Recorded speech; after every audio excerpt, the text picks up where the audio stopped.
for today's video, yan, assemble po tayo ng engine ng Vios. Yan, una po nating ginawa ay kinabit po natin kanyang mga main journal bearing. And then, huwag po kalimutan lagyan ng langis sa gitna para malambot siyang ikutin. And then after, nilagyan po natin yung crankshaft. And then, same procedure, lagyan po natin ng mga langis ng kanyang mga butas para hindi po siya matigas ikutin. So yan, next is ilagay na po natin ang kanyang main journal cap para malak na po siya. Yan, lagyan din natin ng langis para malambot siya ikutin. So after nyan guys, so yan po, higpitin na po natin yung kanyang mga bolts. So sa paghigpit ng bolts, gamit po tayo ng torque wrench. So nakasit na po yan sa 47 para maganda po ang kanyang higpit.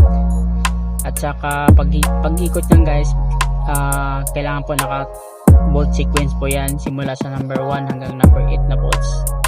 So kabilaan po yan, 1, 2, tapos 3, 4, 5, 6, 7, 8 sa kabilaan. Yan po ang pag-ikot, yan po ang bolt sequence po. So yan, ganyan lang pag-ikot. Pag mag-click yung pinakasukat. So ganyan lang guys, madali lang po siya, hindi naman siya mahirap.